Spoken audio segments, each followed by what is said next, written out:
All right. Hello, everyone, and welcome to Lesson Learned, a conversation about Mythcraft. I am Corey Griffin, and with me today I have. Kobe Randolph. And today we're going to be going over the elven lineage in Mythcraft. I have a slight bias to elves, so I'm going to be learning a lot with you guys today because I've not really read these guys because I don't really care for elves that much in my everyday fantasy life because they're usually pricks in most media.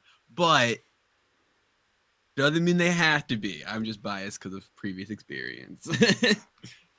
I mean, to be completely honest, right? Even in my setting in Yavard, the elves literally walled off their continent and said, if you're not an elf, you're allowed to go to this port city. And if I find you not in this port city, we will kill you. Just like Lord of the Rings, like all like the like big fantasy media I've grown up. I feel like elves definitely have that like kind of pricky, snobby attitude, pompous. And I just, as a human, despise people like that most of the time. So fuck the elves. But here we go. Let's learn about them. I mean, yeah, I can't say I blame you for disliking elves. I find them interesting. Um, we'll get into it in a minute. How I like when I play an elf is very different than when I like MC an elf. Oh yeah. Okay. So jumping straight into it with the elven traits. Hi everyone. Hello, hello. Jumping straight into the elven traits. The height is anywhere from 4'8" to 6 foot. This means we're not dealing with Santa's elves, right? We are looking more toward surprisingly shorter Tolkien elves. Sorry, I was starting to stream up and it jump scared me because I started hearing everything twice for a second. Yeah. Um, Yeah, no, Um, I think it's always funny because in my head, every time I look up elves, like if I'm playing an elf or have one in my world, it's always I get the Santa elf, and I'm like, all right, fantasy elf pictures, not don't want Santa dumb elves anymore. But the weight of them is around 80 to 160 pounds, quite varied. and quite light, if we're being honest. Um, Yeah, there's six some. foot, 6 foot tall, and 160 pounds. There's something going on with those bones. They got some bird bones in there, bro. They hollow or something. They've got to be right. So their size is medium, and their base speed is 20 feet. It's average for most. I mean, size we do have a few smalls, but the base speed 20 is kind of average, which I appreciate. I always like dislike because like I like being a little short guy, but I hate having to go shorter. I mean, slower because I'm the short guy. I know it makes sense with shorter legs, but god damn it, let me keep up. Right, right, right. um, Getting into the appearance, otherworldly and graceful. Elves have tapered ears, features that range from delicate to gaunt, and a wide range of skin and hair colors based on their sub lineages. See, I'm going to argue that all of them are probably gaunt as shit. At 6 foot tall and 160 pounds, they're all gaunt. All right, so the first sublineage that we're going to come to is the forest elves, which they have the widest variety of appearances. Their skin tones match the whole human range Very true. and include some inhumane shades like light greens and pastel pinks that one might see in a meadow. Their hair colors are also naturally contain like all human shades, along with like the darker green hues of like fresh pine needles or like the deep blue colors of a midnight sky. Hello, Goron. Welcome in, everybody. And I agree with. I'm happy small characters don't get tired quicker as well. Um, going. I also love the wide variety of the elves here. I love the idea of like the light green forest elf that actually has like it fits so well, and I feel like you don't see enough of that. You see like the the fair skinned, long blonde hair. Like this really subverts that normalcy of elves, and I really, really do love that. And going with it, we have our mountain elf, who are usually a little shorter than other cousins in stature. It is funny for this to be on. They have skin tones ranging from light skin to tan, but mountain elves are usually not as dark skinned as plains elf. The hair colors are primarily wide varieties of red, brunette, and black or gray, although the occasional blonde can be found among their numbers. I think it's funny that for any elf to be like considered shorter, which I just love that too, which is another thing just subverts expectations. Like I would never put short and elf really in the same sentence unless you're thinking like a half elf or something like that. Or So for Santa's that to be elves. into this, huh? Or yeah, Or Santa's Santa. elves, yeah. Though they're little bastards, I want to punt every time. It is. Uh,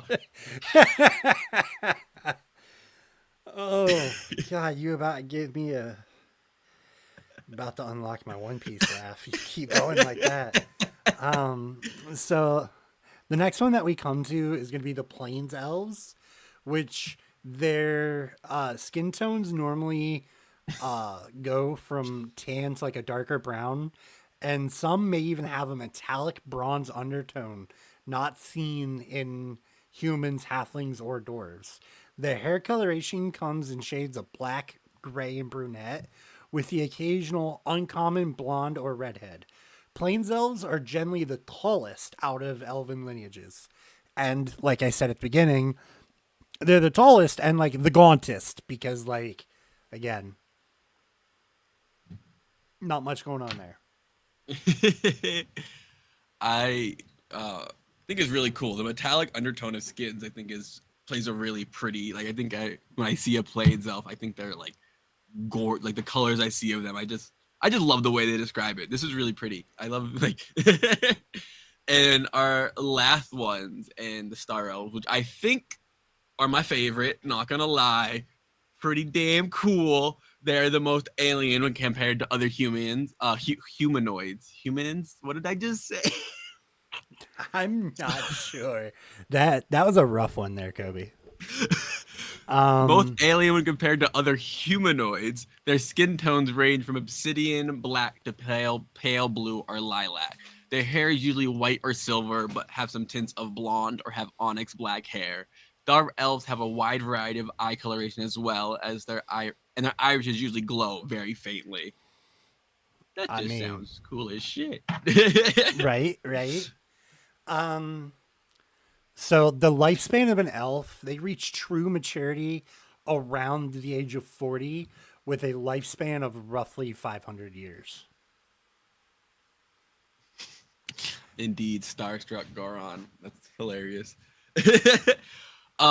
Which this is, I think this is so wild to imagine being 40. I mean, like this, it's just one of those things where it's hard as a human with our lifespan to really kind of put that to perspective. I really struggle with it, but like, I can't even imagine waiting another 20 years. I mean, my frontal lobe still is going now, but like, they're so old by then for human standard, and for yeah, I think it's really funny to play like the cocky 20-year-old elf who hasn't seen anything. I just it's such a fun thing, and then you also have like the 480-year-old elf who's been around for literally ever. Like it gives such a wide range you can play with such a long lifespan. Speaking of their long lifespan, that actually kind of leads right into our next one, which is the interspecies relations. I think this is the first time they've actually like brought something up like this in the descriptions that we've done so far, which I think is interesting. Mm. Um, they show elves generally show the utmost patience with shorter lived races and hold many humans, Kleppins, and Urkat in the highest regard for their tenacity, energy, and ability to accomplish so much in such a short time. Still, they may show frustration in their dealings, so they forget that not everyone can recall the experiences of ancestors centuries dead, leading to many mistakes often repeated. See, so like for me, this is really the quasi real team saying they're not stuck up fucks. Yeah, no, I really like this because it it's a really cool thing to play on. It actually reminds me of Frieren, the anime, when I read this a lot, because I'm currently watching that, and that really plays with that, like the age span of how that affects how people look at other people. Like it is not an unsimilar, like obviously less immune, like the way we look at a dog's life, like how much like we appreciate what they do in their time. In fact, that they like it's weird to have a human that has like a humanoid that has a similar thought about other creatures. It really puts a very fun perspective on things. Mm-hmm. All right, so now we're gonna get into a little bit of like the features. So the first feature that all elves get is celestial slumber. While you sleep, you can choose to dream lucidly, contemplating philosophical questions or events of the previous day. During this time, you can make up to 3 intellect checks of your choice using skills that have the knowledge tag. If you have failed a skill check with a knowledge tag on the topic in the last 24 hours, then you may roll 2d20 and use the higher of the two when making the new check on the topic. This is a really cool ability. It lets you interact with the world in a very, very fun way. Good old star nap. I'm calling Celestial Slumber star nap forever now, Goron. One of the things I like about this is a lot of the times when you fail a knowledge check, like you're losing out on that opportunity to like explore the world in a knowledgeable way, and this just gives you another chance at that. Lesh would love the ability to do that. That'd be great. Yeah. However, Lesh is not an elf. So and then I'll take it from here. I'll not so I don't have to keep going back and forth because the Celestial Slumber was a big one. We go into it's our just that I love sublineages. forest elves so much. I mean, if you want it, you're welcome to take them.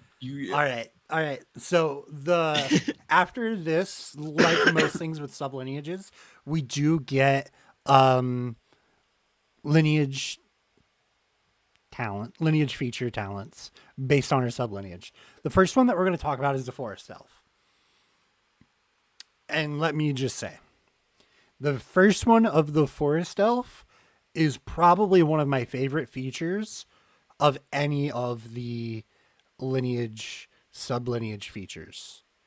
And that is danger ready. Your anticipation score increases by +1, and you just have a flat +2 bonus to initiative rolls. It's beautiful. Goron, that's an outright lie, and you know it. The amount of skill checks Lesh has missed in general on the podcast. But no, +2 bonus to initiative rolls is so good. That's not bad on anybody except for, I mean, I can only see this being bad on one person, and that's not a character. That's the person who is bad at making decisions and that wants to go last to have time to think. And the only time I can see this being bad, and that's a player decision. Because I do get like that sometimes where I don't mind being late because I'm like, I need to plan for a second. But even then, outside of that one small thing, when would you not want this? Right. Just a flat +2 bonus to initiative, right? You don't have to invest as much in your awareness because you're already getting a +2 bonus to initiative, which and a +1 to the defense quirk associated with it. Like it's, yeah. So like, it's just very strong, and if you build an awareness-based character and have danger ready, your anticipation is gonna be super high. We'll get into it. So the next thing that we get is Forest Steward. You gain 6 skill points that you can spend on any of the following skills. You cannot spend more than 4 individual skill points into a single skill using this feature. With the acrobatics tag, we have sneaking. With the crafting tag, we have carpentry, leatherworking, smithing, masonry, weaving, and wood carving. A few of those I don't necessarily understand. With the knowledge tag, we have medicine and nature. With the observation tag, we have intuiting, investigating, and perceiving. And with the survival tag, we have animal handling, foraging, navigating, sheltering, and tracking. I just love. I mean, skill checks are great. Any skills are great. I think it's a good list of them too. It really fits the character well. I mean, I've we talked about it before. Skill monkeys are some of my favorite things to build. I want to have all the pluses. Uh, right into the danger zone. That is facts. But leading us into our next sublineage, we do have the mountain elf. With our first feature being Nimblefoot, your reflex increases by 1, and when making endurance checks to mitigate the effects of extreme cold, roll 2d20 and use whichever one is higher. +1 reflex, I absolutely adore. I am a heavy user of the evasive talent on a lot of my builds. I think it's great. It's when you use reflex in place of AR, and this does great with that. And I mean, why the cold one might not come up? If it does come up, it's always great to have a freaking roll 2d20 and take it. So I mean, and we have a next one, which is our skills ability. It is Celestial Lorith, gain 6+ skill points that you can spend on the following skills. You cannot put plus more. You cannot put more than +4. That was hard for me. Why words are not going great this one. Into a single skill using this feature. In the acrobatics tag, we have balancing and tumbling. Athleticism, we have athletics, knowledge, arcana, astrology, astronomy, geography, history, and religion. You get to choose which religion it is. In the observation, we have empathy, intuiting, investigating, perceiving. And in survival, we have foraging, navigating, sheltering, and tracking. Right, and like that list makes sense. Like I said, on the other one, there's a couple of them that I'm just kind of like, why do I, a forest elf, know smithing or masonry? My only thought for smithing is like the idea of forest elves making like the things for their horseshoes and stuff like that, just because they are so into like and like saddle work and maybe those type of things. But outside of that, I definitely feel like it does kind of fit in a weird spot. And masonry, I can't make up any excuse for that one. I don't understand it. Oh, yeah, and arrowheads, Goron. That's a good. Klaus, sorry, friggin' read the wrong one. Yeah, arrow. That would make sense for smithing. So I can kind of argue that one, but I don't know masonry, man. I can't see that one. I'm just saying, like, sure, maybe you can make your own arrowheads, but you know what else you can do? Just tip your arrows solid, right? When you carve it, that's why I didn't have an argument with like wood carving on there, because like that makes sense to me. It was just a couple things. I'm just like, I don't like smithing or masonry. Otherwise, perfect list of skills. Again, I'm being a little nitpicky, but like, hey, that's part of what this show's about, right? Yeah, it's a conversation about it. We got to get into the deep and gritty of our little Okay. pet peeves. We all got them. And so my next one is going to be Plains Elf. The first talent that we get is Sunbaked. Your fortitude increases by 1 when making an endurance check to mitigate the effects of extreme heat. You get to use 2d20 and use whichever one is higher. Again, tough exists, right?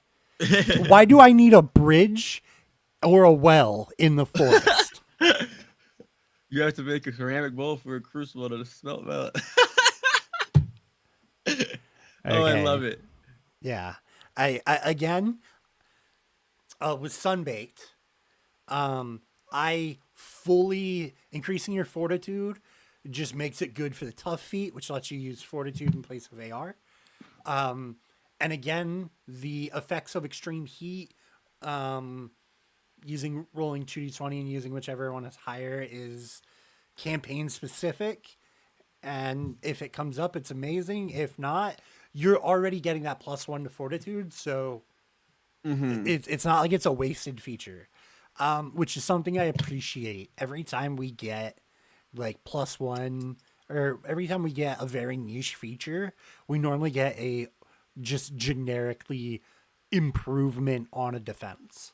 Yeah, I will say for a system that's full of so many different features you can take with the specialization and magic and stuff, even in the different class track, there seem to be very few that feel like they don't give you something. And like even like it's I really appreciate that I mean, I'm because going to argue that there's a build for every feat, every talent. no, almost entirely. Like there's like some in track that are kind of lackluster in a full track if you look them all together. But even there, they have their use and they have and I really appreciate that because it feels like each feature was crafted with something in mind. Like it doesn't feel like it was just thrown in there to fill in space. Like it's like no, you're getting something for everything for everything. Yeah, It's you're like I getting something you impactful at every level, which Mythcraft has always said that is one of their like defining traits that they really wanted to have shown. But anyway, to rewind and get us back on time, the other Plains Elf feature that you get, which is my second favorite sublineage feature, is that you have exceptional eyesight and can make out fine details up to 8 miles away, provided that there are no obstructing phenomena. And you have +4, just a flat +4 bonus to perceiving, yeah, which that's is crazy. and probably one of the most used skills in the game. Yeah, just a flat +4. Ignoring the fact that you can see details up to 8 miles away, right? Oh my god. Oh my god. There's so much bullshit you can pull with that. That's crazy. I Yeah, absolutely. yeah. Now, do I wish I could have my first and second sublineage feature at the same time? Yes. But if I have to choose, those are my two favorites. It'll all depend on You could the. just. Uh, uh, ooh, that I don't. Like I said, I've not read much of the elves. Like that breaks my mind with the thought of sight. Like just things that have sight based requirements. You could just woo! I don't want to talk about it too much, but like, because that's for build stuff. But my mind's going absolutely wild right now. I have to say, I'm building an elf if one of my characters dies bad. I've changed my mind. I like elves.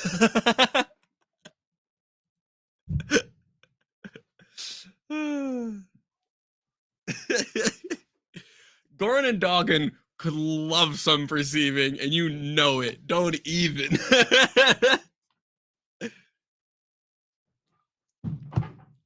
Okay, and then that brings us to my favorite one. Looking wise, we go to the Star Elf, which they start us off with the Ancient Will. Your will increases by 1, gain a +5 to any knowledge check made with your Celestial Slumber feature. I adore this. I mean, I think I just said it, I love the Celestial Slumber feature. I think it's such a fun way to interact with the world, and I suck at rolling checks. I am notoriously bad at rolling in everything. I'll get some really good hot streaks and roll some great times, but I roll horrible. Give me any bonuses I can to them checks, please and thank you. So I'll take this all day, every day. We'll get even more into that. We talk about builds, how much I appreciate the Celestial Slumber. But Yeah. going into that, we have Stargazer, which is another skill point one. We gain 6 skill points that you can spend on the following skills. You cannot put more than +4 points into a single skill using this feature. Our acrobatics tag is balancing and tumbling. Our influence, deceiving, empathy, leadership, and persuading. Our knowledge is arcana, art, geography, history, medicine, religion of your choice, astrology, and astronomy. We have the observation tag of intuiting and perceive it. I think I still can't say it right, but whatever. We're going on. Survival tag is going to be nature and navigating. And that's just strong, right? It's a Like good list. It's a good It's a good list. list. It's a very useful yet flavorful list, right? Like I could see characters that build around each of these for different reasons, right? Like you're already going to want to be a decently strong intellect based character, and having +5 on your celestial slumber feature is just even stronger. And the stop, Spaz, get back. All right. So like most of our lineages that have sublineages, we gain an additional our additional features at 5, 10, 15, 20, 25, and 29. We don't get an additional feature at 1. But that's okay. The first one that we come to is Arcane Affinity. Learn 2 cantrips from the arcane source of magic. Use your magic attribute. If you do not have one, use intellect. I mean, we say it every time one comes up. Lend power. Lend power is extremely strong, especially if you're a ranged character that maybe staying back there by your casters, and you take 2 shots and it's like I'm not hitting, and then casting lend power to help out your ally is just strong. Yeah, I love this because I don't have to do the rolling for the damage and the bullshit to hit it. I can just make sure you get it off, and then I'll let you deal with that. Right, right.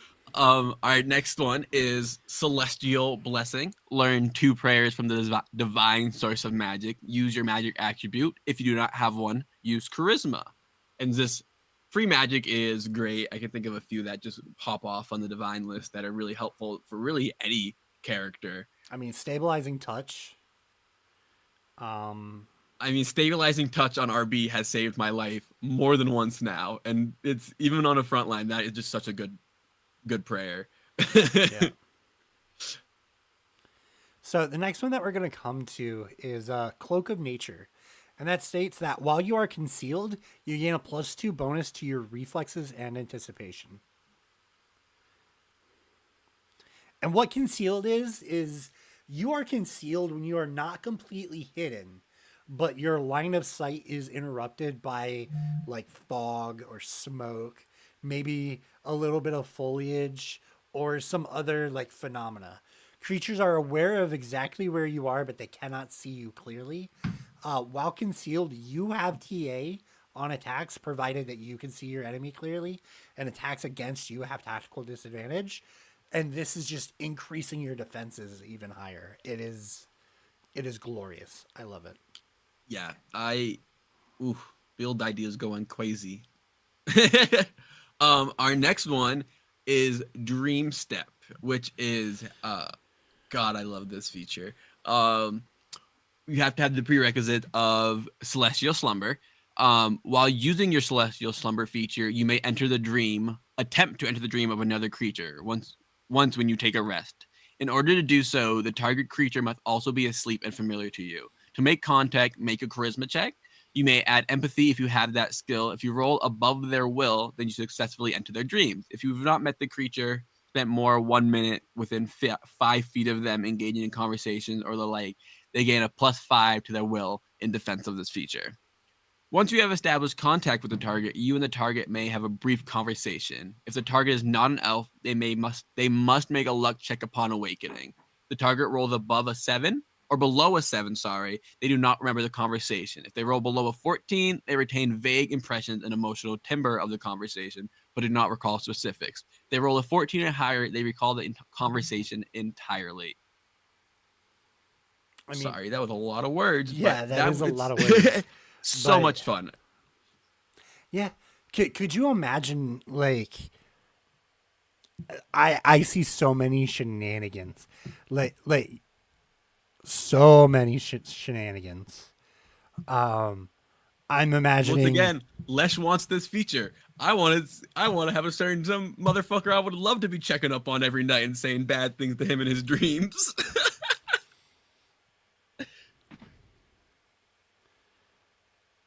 I can think of a few Lesh would probably want to be in their dreams. That's why I'm like, wait a minute. Wait a Les minute. would be Which insulting one? everybody in their dreams if he had this feature. He's like, all right, I know who I'm going to tonight. You a bitch. And that's it. And just leave. That'd be And his whole dream log. or, and or, like him being able to go visit Arya. Oh, oh my God. You just broke my heart thinking of that. Ah, ah. Oh, I'm going to cry. Guys, I had a crazy dream, but I forgot most of it. Yup. Yeah. Les's nightmare was actually someone doing a dream step to him. But All right. So the next one that we have is Dream Step Astral Projection. So we have to have Dream Step and we have to be character level 20 for this one. And that is once per rest while you're using your Dream Step feature. You can cast the astral projection psionic spell. This costs no SP for you, but ends immediately upon awakening. And absolutely, Goron, Les chose to be a satyr and needs to accept it. okay, I'm sorry. I'm seeing cool things and I'm liking them. All right. Listen, we're finally getting him to say cool things about an elf. It's a win. Do you want to talk about the astral projection spell at all? Because I do have it pulled up if we want to go over the basis of it. Yeah, if you want to. Yeah, so pretty much you're able to launch your consciousness beyond your body. You can freely explore the world and cosmos in a disembodied form. You spend 4 AP to send your body out, and you can return it with the same 4 if you're on the same plane of existence. You gain ethereal, able to pass through walls and stuff. A bunch of defenses are up on your mental. Your physical defenses are down. You aren't able to physically interact with the world at all, but you're able to like send your consciousness out and stuff. And if your spirit is still like tangible out there though, so if you get fucked up while you're out there, your spirit's kind of just stuck out there until your body's brought close to it. It's a really cool spell that you're able to kind of go explore and do some fun stuff, but it does have some drawbacks. It's like, your soul's literally out there. It is real. I think it's a really fun spell to gain some information, and it can just lead to a lot of really cool stuff. I'm thinking of a Gretchling attacking someone using the astral projection spell. Oh, that'd be hilarious. Yeah, because like they want to eat magic. Oh no, that's I'm really liking this. But So- Dream Step, Busy Night, our next one. You have to have the requisite of Dream Step, no level requirements, but you may use your Dream Step feature twice each time that you sleep for at least 6 hours during a rest. Now you get to have your visits with Arya and insult all the people you want to insult. I think this is a really fun thing too, in like a tactical way. Like, because if you're able to, I mean, obviously it depends on the luck checks of your party. But if this is just like, if you need to talk to a party during a party split, or even like while your party's out, send a message back home and you don't have the magic to do so. This is like, I just need to take a nap, guys, and I'll go let the bosses know everything's going bad or good. I think it adds a lot of utility to be able to do it twice, because you don't feel like you're having to use one always to gain like the tactical advantage. You also have that one you can use to be like, I actually also want to go check up on that really cool innkeeper we met in that one town and say hi to him in his dreams, which I love the ability to be able to fuck around in the world like that. Right. So next one that we're going to come to is Dream Step Extended Lucidity. And this just, you have to have Dream Step as a prerequisite. And whenever you use your Dream Step feature to speak with a creature that is not an elf, you may choose for that creature to remember the conversation in the dream without it having to make a roll for it. And honestly, this is the time when once you get extended lucidity, that's when you can become tactical with it, because you just get to make the choice. Yeah, it takes There's away. no roll. Oh, that and Busy Night together, that's just a mwah. I mean, at that point, you are character level 10. Yeah. No. No. You need 15 Dream because Step. we're sub lineages, so 15. Yeah, so you're gonna be level 15 at that point. I mean, there's a lot of. All right. We gotta stop. We can't stop. That's for after. Oh yeah. My bad. Dream Step, Ghostly Visage will be our next one. It's another long one. All right. When you use your Dream Step feature to speak with a creature that is not an elf, you may attempt to impress upon the creature specific emotions or instructions without making your presence known. Make a charisma check. You may add your deceiving specialized skill bonus. If you roll above their will, They just separately obscure your presence from their mind while having the dream conversation. If you have not met the creature, spend at least 1 minute within 5 feet of them. They gain +5 to their will and events of this feature.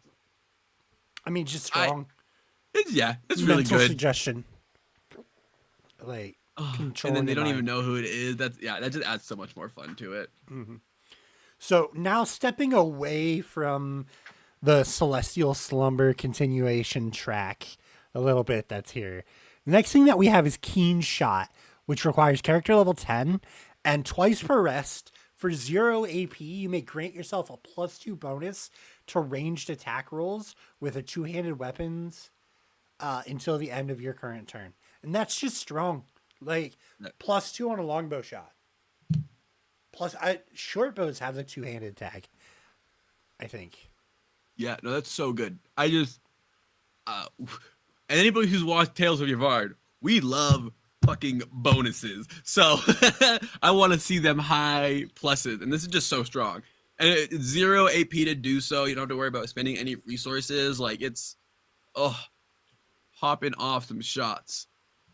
Especially at level 10, you can have pretty high AP as well.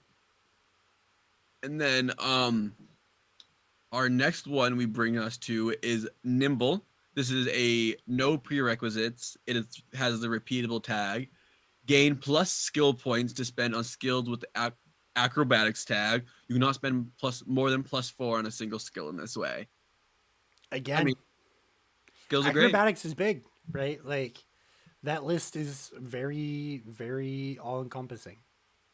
Sorry, my kitty is attacking a kitty. 1 second. They're fighting. 1 second. Okay. The next one that we are going to come to, because I'm going to keep talking while he goes and takes care of his cats, is going to be One with the Land. It is a repeatable talent, and you gain +6 skill points to spend on skills with the survival tag. You cannot spend more than 4 points on a single skill in this way. Again, survival is probably the second best tag of skills, I think, after observation. Yeah, I In my would opinion, everything I say is in my opinion. I But absolutely love the survival tag. I think there's a lot of really great things in there. Um, After that, though, we come to Primal Power. Learn 2 chants from the primal source of magic. Use your magic attribute if you do not have one. Use awareness. just strong, This right? has elves have 3 of these. Yeah, 3 of them. 3 of them. All of them, I think, tied to different attributes, though. Yeah, but all you have to do is take a magic class and then bada boom, bada bang, Mr. Worldwide. Yeah. So the last one that we're going to come to before we start talking about builds and what we would do for certain lineages is going to be Scholar. And it's repeatable. Gain +6 skill points to spend on skills with the knowledge tag. You cannot put more than +4 points into a single skill using this feature. Again, just more skills, less problems, right? Mm-hmm. And like, we're already able to re-roll most knowledge skills when we go Betty by. Having more points in that's just going to make it stronger, right? It's just going to make that feature even better. I think I may have lost Kobe. Can you hear me, or is it just my camera? It is just your camera. Oh, we frozen over here. All right, let me. Which is fine. It happens, right? So I'm gonna move into our example builds next, right? We did kind of divvy up who was gonna do what, and I may have grabbed my favorites. So the forest elf, right? One of my absolute favorites. Uh-oh, is it just Kobe with technical difficulties, or is it everybody?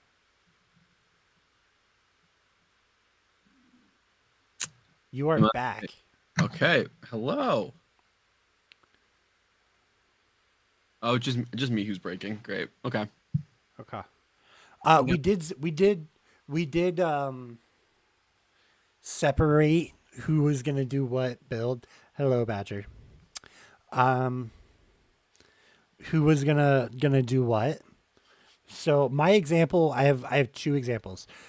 My first one is going to be my forest elf, and with that +2 bonus in initiative and at +1 to anticipation, I don't see why I don't take impulse and run like a ranger.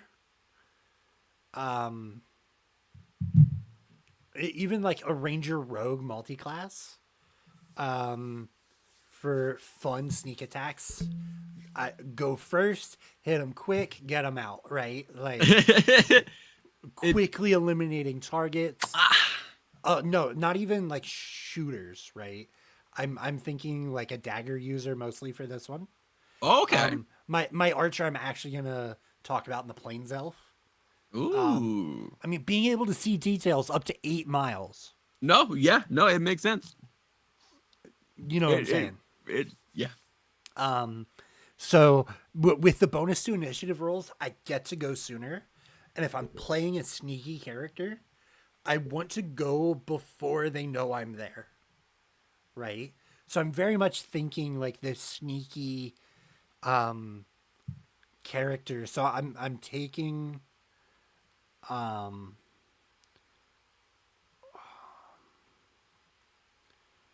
probably gonna take Cloak of Nature.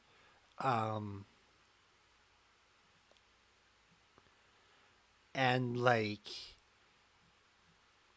where was it? Where was it? I had it in mind. Nimble. Just to Hmm. like get those defenses and then like having being able to hide because I'm pretty sure stealth is in that Oh yeah. acrobatics tag. I don't remember Uh, for I sure. think it's acrobatics or survival. I forget which one for sure.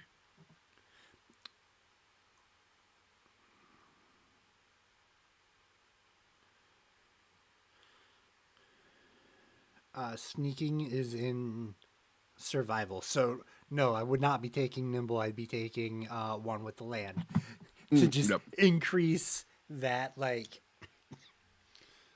Sealed as shit. yeah, just like concealed using those defenses since I'm going with impulse for my AR and eventually impulse 2 and 3. That means my AR is also +2 because my anticipation is higher.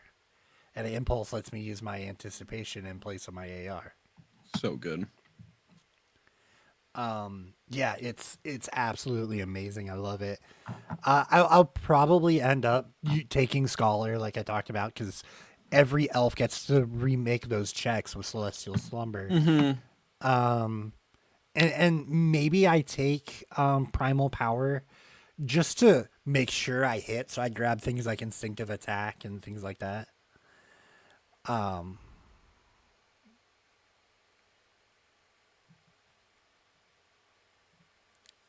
There's lots you can do, and then like I've only talked about Thor because it's strong, right? Like it's strong.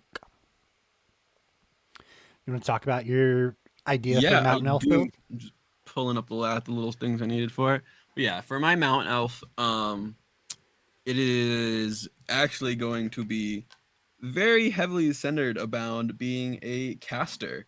They're going to stick with Nimblefoot and Reflexive and use that as probably evasive for their first talent, and then dip into Psionic Magic for their actual class track into the psionic magic, and then obviously for the talents we're taking arcane affinity, we're taking divine, celestial blessing, and we're taking primal power, giving us the other types of magic.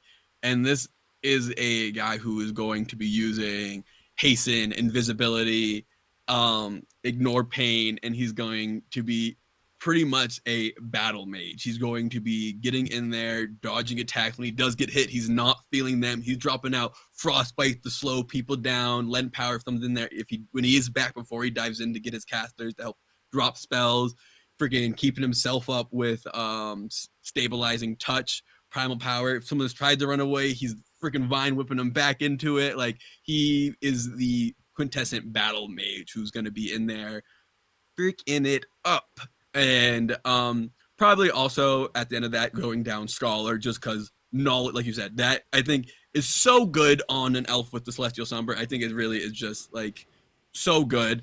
And if also Cloak of Nature, because if I'm going to be invisible, I'm going to be unseen, and that gives me concealed. I think those two are really good, and they fit well with that as well. Not to overlap too much, but I just think they go. Those are such great elf features that it just makes it so much fun. Yeah, just to be like that quintessential battle mage, casting different bunch of different spells in the heat of it. Mm-hmm. So I kind of made comment about this before, but my plains elf is going to be my archer, right? Mm-hmm. I'm going to take primal power to get instinctive attack, +2 to my shot, right? I'm gonna say I have that 8 mile sight, right? Yes, I get to mitigate the effects of extreme heat as needed. Okay, maybe it's not great, but I also just have a flat +4 extra points in perceiving, which I know Goron tried to downplay earlier. It's important. Um,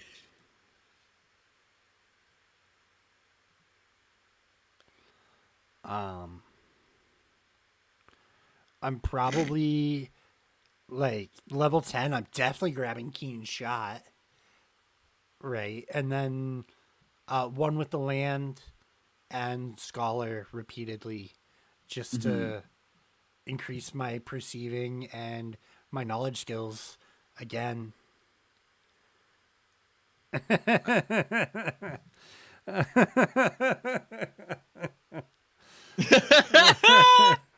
Lession Dream Warrior, dude. Oh, that's an AU alternate universe. I'm gonna have to see this alternate universe Lesh build. Oh my god, that is so good. Before we leave Plains Elf, I just have to give a shout out to Keen Eye for like just for a spellcaster, because I know it's not. There's a few spells that all you need are sight that can cause some mass problems with an 8 mile sight. And Oh, I so you mean that's not Keen? Is that Keen Eye or Keen Shot? Yeah, it's Keen Eye. Keen Eye, the Yeah. exceptional eyesight. My first one that came to mind with the movie is big. Smile. You can dark smile people from 8 miles away and then cause just mass hysteria in a city from 8 miles away by just doing that to people entering it. That is, I just see that, and that's the first thing my mind went to when I saw this, because I love Dark Smile. Just send them into a village, and all of a sudden they're dying, and now you have a city filled with people cursed with that smile. Oh my! I just love it. That is, I mean, that is definitely a villain's move for sure. oh, if we ever do an evil campaign, I'm telling you, I'm building an elf.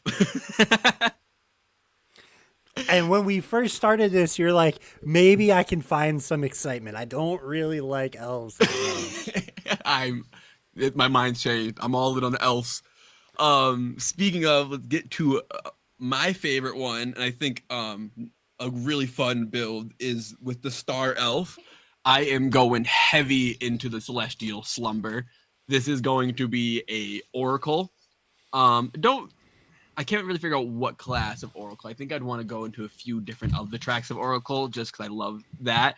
But this is the elf, the star elf, who is like sitting in the woods, or coming like they've come to the woods from wherever they've come from, and they're just like taking this dream slumber and sending themselves out and talking to everybody and anything, and just we're going into the astral projection, busy night, extended lucidity, and ghostly visits. This guy is haunting everybody and anything's dreams. It is like all in on just making like it's really he does his best work when he's sleeping. When he's awake and stuff, he does his good thing, but it's all to prep for him to go to bed and ally these plans in wake as he's dreaming and sending his projection out everywhere and anywhere to really cause problems for freaking anyone. Really, he got smoke for the whole world if they want it. He does not care.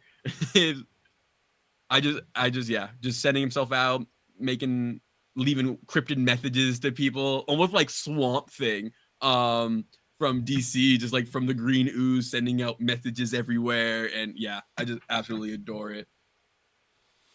I actually kind of like elementalists or um fate oracles for that. Not I super happy about like definitely Fate the Oracle. I love Fate Oracle so much. Not so much um Druid though. Like I don't as much as they were in the woods and stuff. I don't think it really fits what he would be doing. mhm. Um, but I I also that's would more. like the guide track, fate, guide, or elementalist. Ooh, guide would make a lot of sense. That could be a lot of fun. You could play him up as literally just like this. Oh God, I have so many Listen, ideas. Goron, I love the oracle track. I I love the oracle track. I love what you have done with the oracle track. However, I don't I don't see it being the best for this star elf. Okay, I love the druid track. I'm not freaking patronizing you. We've had this conversation before. Oh, it's so good. Um, but yeah, I am super happy that we had everybody here to chat tonight.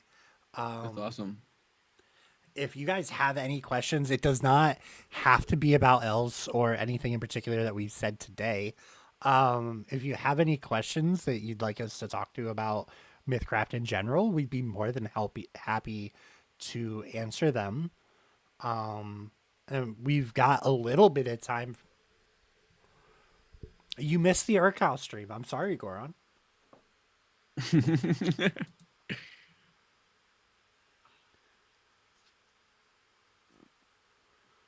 Thanks for popping in and watching. It was a pleasure to have you. Yeah, no, I appreciate you coming to watch. I think as long as we don't get any particular requests that we haven't done already, we're probably going to move into halflings next week. Oh yes, oh yes! Please, I can talk about Chad Bane. Oh my God! Oh, I'm so excited. Um, No one request anything. God damn it! I'm kidding. It's a joke. It's a joke. If you will have something you want to hear, please request it. but yeah, we only have three more of the lineages, the base lineages that we haven't talked about yet. So Wow. yeah, depending on what your requests are, I might just have to have you look into the um I might just have you guys look into the. You really want us to talk gargoyles, Goron? That You might be gotta a. come on if you want to talk gargoyles. I was about to say something similar. Having us Um, talk about your creation. That'd be funny though. No, that'd be a now, great to way for you to be start off. to be completely fair, though, we have had Nathan and others in here as well before, so Mm-hmm. we have talked about their creations to that to people before. Yeah. Um,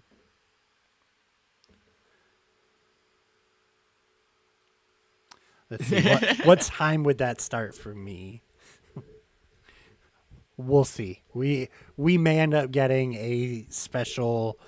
Goron created a homebrew lineage, and we'll talk about it. Lesson learned eventually. Pretty badass. It is Um, on his I'm pretty sure it's on his itch.io or his drive through RPG of Goron's. I Shit. think so. I know it's on Drive Through RPG for sure. Under Goron, y'all definitely should check it out. He does some great, cool shit for Mythcraft homebrewing, and there's not a whole bunch of it out there yet because we're new, and he's popping out some of that good shit. So check it out if you want to check out other people's creations in Mythcraft. Yeah, no. I enjoy going to see his things because I think they're. It is on Drive Through RPG. We got confirmation. Oh, and we got a train coming through as he's talking through it. Perfect timing. Um, But yeah, if anybody has any questions or anything, please do come check him out. Or let Goron know if you have any questions about his gargoyles. He also has I think a class track, if I remember correctly, he's working on. So yeah, go do all that. Give him love. And then we also give love to our dice sponsor, Baron of Dice. They make some beautiful, great dice that we're very happy to be partnered with them. I think we have a link in the. Did we do it this time? Did we remember? We did. We remembered the link. It is in the description of this video.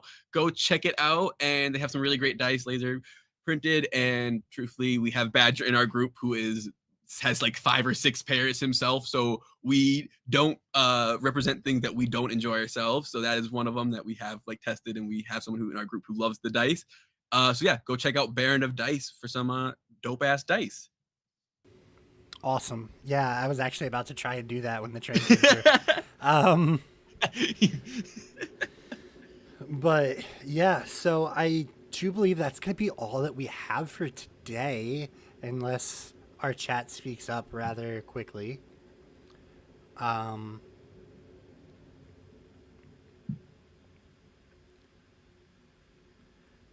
accidentally closed my outro page. But yeah, that is going to be everything that we have for today. If you'd like to see how elves work in our game. Oh, wait, we might have a question. We might have a question. Hmm.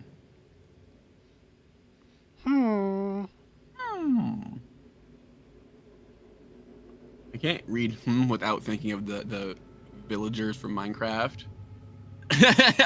All right, you're fine, class. You're fine, Klaus. So that's going to be all that we have time for today.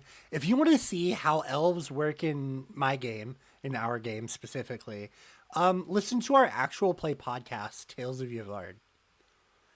Yeah, and if you want to let us know what other topics you'd like to cover, check them out.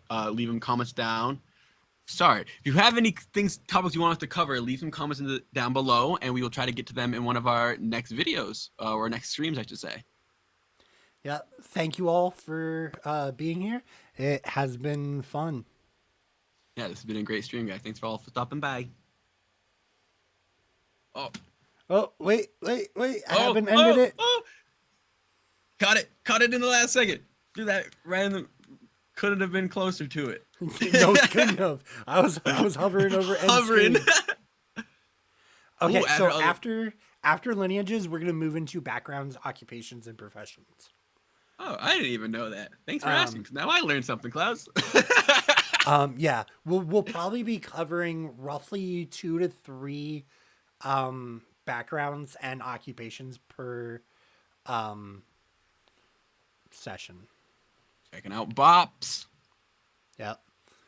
And then after that, I'll have to figure out what we're gonna do. Probably finally sit down and write the magic.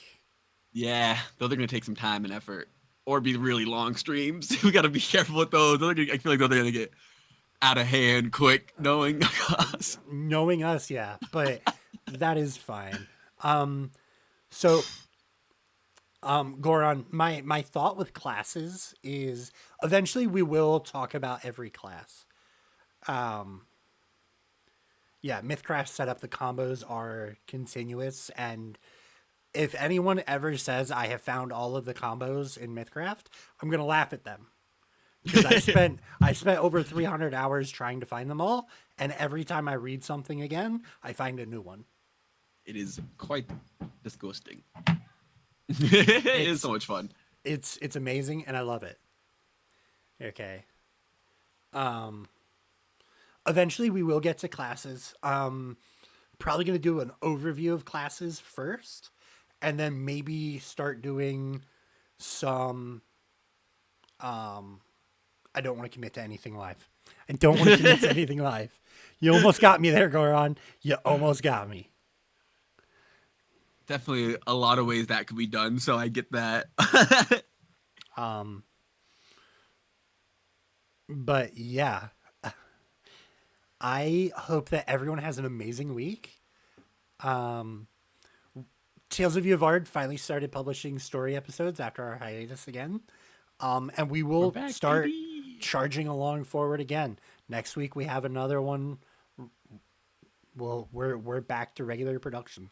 So If you want to check us out, go ahead and check us out. We are anywhere you can find podcasts for the most part, or on the YouTube channel. The YouTube channel should also have all of the episodes as well.